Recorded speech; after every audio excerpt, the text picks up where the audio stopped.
Selamat pagi semuanya. Kami dari kelompok 6 Business Management dari BINUS Online Learning. Anggota kami terdiri dari Stefani Alvino, Syairani Dewantini, Fitri Ansania, dan saya sendiri adalah Restu Juliana Dianti. Pada pagi hari ini kami akan membahas mengenai inovasi jasa layanan dalam industri kesehatan. Dalam era globalisasi ini dan perkembangan teknologi yang sangat pesat, industri kesehatan adalah salah satu sektor yang paling penting bagi masyarakat karena telah menyediakan pelayanan medis, penelitian, dan berbagai resep obat-obatan. Salah satu dari perubahan signifikan yang disebabkan oleh teknologi kesehatan adalah kemunculan telemedicine. Terutama dalam masa pandemi COVID-19, telemedicine memungkinkan akses mudah ke layanan kesehatan melalui konsultasi online dengan dokter, pembelian obat-obatan, tes medis, dan banyak layanan lainnya. Selain itu, dalam masa pandemi, penggunaan Big Data telah mengubah cara kita memahami data kesehatan dan dapat digunakan untuk memprediksi wabah penyakit atau penelitian medis lainnya. Dalam karya ilmiah ini, kami akan membahas bagaimana teknologi dan kreativitas telah bekerja sama untuk menciptakan inovasi dalam industri jasa layanan kesehatan. Kelompok kami juga akan melakukan pemahaman yang lebih mendalam tentang hubungan antara teknologi dan kreativitas yang akan membantu kita menghadapi tantangan kesehatan di masa depan dengan lebih efektif, inovatif, dengan fokus yang lebih besar kepada pasien, dan membantu kita lebih siap menghadapi tantangan kesehatan di masa depan. Selanjutnya akan dibacakan oleh Cairani Dewantini. Terima kasih ya Mbak Restu. Pada karya ilmiah kelompok kami dengan berjudul Inovasi Jasa Layanan dalam Industri Kesehatan, metode penelitian yang kami pilih yaitu adalah metode penelitian deskriptif. Metode penelitian deskriptif itu sendiri adalah prosedur pemecahan masalah yang diselidiki dengan menggambarkan keadaan subjek atau objek dalam penelitian dapat berupa orang, lembaga, masyarakat, dan yang lainnya yang pada saat sekarang berdasarkan fakta-fakta yang tampak atau apa adanya. Nah, tujuan pembuatan karya ilmiah ini adalah untuk menggali lebih dalam peran teknologi itu sendiri dan peran kreativitas serta industri jasa pelayanan kesehatan yang berdampak pada perilaku masyarakat dalam menggunakan telemedicine. Kemudian langkah-langkah yang dilakukan dalam metode penelitian deskriptif ini terdiri dari 4 langkah. Yang pertama yaitu kami mengumpulkan data-data, kemudian dilanjutkan dengan observasi. Setelah observasi dilakukan survei, dan pada akhirnya pada langkah keempat dilakukan analisa dokumen. Di next, Mbak. Poin pembahasan kita ada 6. Yang pertama yakni pengaruh globalisasi dan teknologi dalam jasa kesehatan. Yang kedua, inovasi dalam telemedicine. Yang ketiga, kami mengambil studi kasus pada aplikasi Halodoc. Yang keempat, yakni peningkatan penggunaan telemedicine. Yang kelima adalah hasil survei penggunaan telemedicine di Indonesia. Yang keenam adalah metodologi survei yang dilakukan. Nah, pada poin pembahasan pertama yaitu ada 3 poin. Yang poin pertama adalah pengaruh globalisasi dan teknologi dalam jasa kesehatan. Nah, pada poin ini perkembangan teknologi telah membawa perubahan yang sangat signifikan dalam industri jasa kesehatan khususnya di Indonesia. Kemudian inovasi dalam telemedicine itu sendiri adalah perkembangan teknologi yang membawa inovasi serta layanan telemedicine. Kemudian telemedicine adalah solusi untuk menghadapi tantangan kesehatan, terutama saat kita menghadapi COVID-19 pada tahun 2020 hingga 2022, kurang lebih 2 tahun ya. Nah, pada studi kasus ini kami mengambil sampel, mengambil subjek dan objeknya itu Halodoc. Halodoc ini adalah contoh sukses layanan telemedicine yang menyediakan akses mudah ke layanan kesehatan. Fitur-fitur di Halodoc ini terdiri dari berbagai macam yang memudahkan masyarakat, yaitu seperti konsultasi dokter, pemesanan obat, pemeriksaan medis, dan tes laboratorium tersedia dalam aplikasi. Tentunya ini untuk yang tes laboratorium ini yang dasar ya, bukan yang secara spesifik yang harus dilakukan secara offline. Nah, poin selanjutnya yaitu peningkatan penggunaan telemedicine, khususnya di Indonesia ya. Data statistik ini menunjukkan peningkatan signifikan dalam penggunaan telemedicine selama pandemi. Nanti dijelaskan di selanjutnya. Hasil survei penggunaan telemedicine di Indonesia yaitu menurut kata data Insight Center atau KIC mengungkapkan preferensi masyarakat Indonesia terhadap layanan telemedicine. Halodoc mendominasi pasar telemedicine dengan presentasi penggunaan sebanyak 46,5%. Layanan telemedicine rumah sakit atau klinik menduduki urutan kedua dengan persentase yaitu 41,8% untuk penggunaannya. Dan database presentasi penggunaan berbagai platform telemedicine lainnya selain Halodoc yaitu ada Alodokter, Klik Dokter, isoman.kemkes.go.id, kemudian ada Good Dokter, Link Sehat, Laka Sehat, dan masih ada lainnya.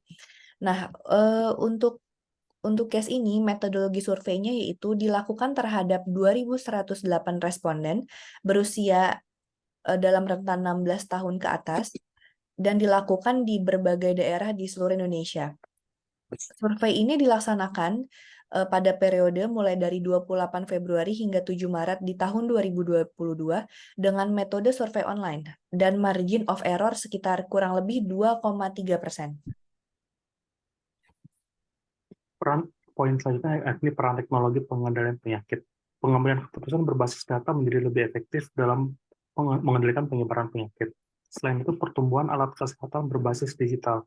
Pada saat era modern ini, alat kesehatan digital seperti jam tangan pintar atau perangkat wearable tech mengalami pertumbuhan yang signifikan. Masyarakat semakin tertarik untuk memantau aktivitas fisik kesehatan mereka dengan alat-alat ini.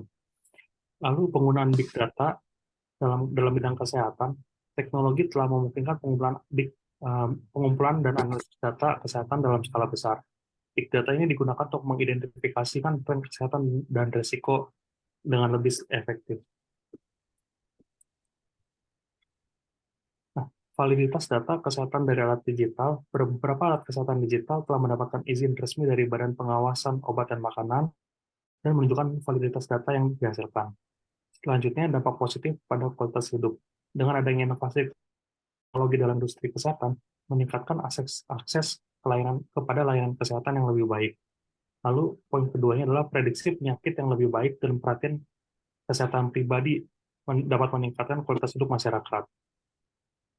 Peran teknologi dalam mengatasi tantangan kesehatan global. Dengan adanya teknologi dapat membantu mengatasi tantangan kesehatan global seperti pada masa pandemi kemarin. Pemantauan dan prediksi lebih efisien berkat adanya teknologi. Poin selanjutnya adalah teknologi dan inovasi kreatif. Hubungan antara teknologi canggih dan inovasi kreatif membawa perubahan dalam pendekatan terhadap masalah kesehatan yang kompleks. Investasi dalam teknologi dan kreativitas dalam industri kesehatan khususnya merupakan langkah penting untuk masa depan yang lebih baik.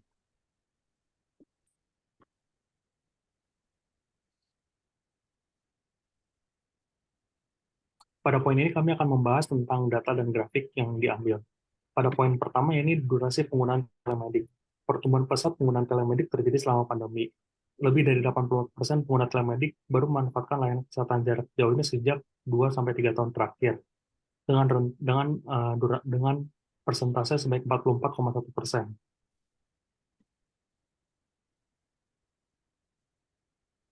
Next. Ya. Rata-rata penggunaan layanan telemedik adalah tiap orang menggunakan 3 kali per bulannya. Next.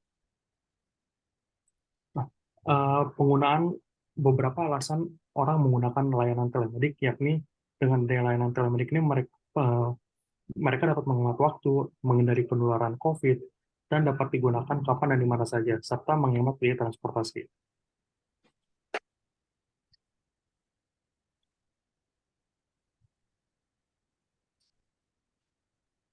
Jenis penyakit yang banyak menggunakan aplikasi telemedik yakni gejala COVID-19, flu, masalah kulit, migrain, dan lain-lainnya. Alasan mengapa orang sering menggunakan telemedik yang pertama yakni situasi pandemi yang terjadi tidak memungkinkan pasien berobat langsung. Yang kedua, merasa nyaman dan terbiasa menggunakan layanan telemedik. Yang ketiga, banyak promo yang mengurangi pengeluaran biaya pengobatan. Dan yang keempat adalah asuransi yang dimiliki tidak terafiliasi dengan layanan telemedik.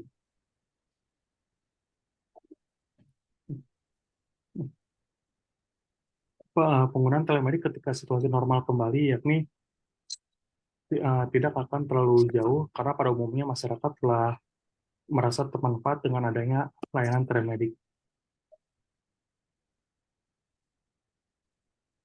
Next. Ya.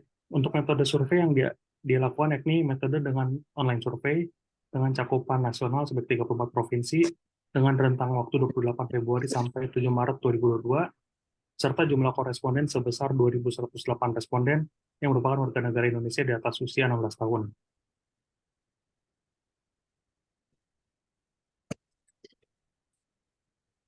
Untuk slide yang terakhir, kami dari kelompok 6 akan menjelaskan kesimpulan dari karya ilmiah dari kelompok kami, yaitu perkembangan teknologi dan kreativitas dalam industri jasa pelayanan kesehatan memberikan pengaruh positif dalam lingkungan masyarakat. Pandemi telah memicu peningkatan signifikan dalam penggunaan layanan telemedicine. Dengan perkembangan teknologi muncul berbagai platform layanan kesehatan, salah satunya seperti Halodoc, yang dapat membantu masyarakat untuk dapat mendapatkan layanan kesehatan tanpa harus berkontak secara langsung untuk mengurangi penyebaran virus. Sama halnya dengan penggunaan jam tangan pintar yang beberapa tahun belakangan ini semakin diminati oleh masyarakat, yang dapat membantu masyarakat untuk mendukung aktivitas kesehatan dan juga kebugaran bagi pemakainya. Berinvestasi dalam perkembangan teknologi dan kreativitas dan jasa kesehatan adalah langkah yang tepat dan penting untuk membantu memperbaiki kesehatan, meningkatkan aksesibilitas, dan mengatasi tantangan yang akan muncul di masa depan. Demikianlah persentase dari kelompok kami, kelompok 6. Semoga apa yang kami sampaikan dapat menjelaskan secara rinci peran telemedicine di Indonesia, terkhususnya pada saat pandemi COVID muncul di Indonesia, di seluruh dunia. Terima kasih. Terima kasih. Terima kasih.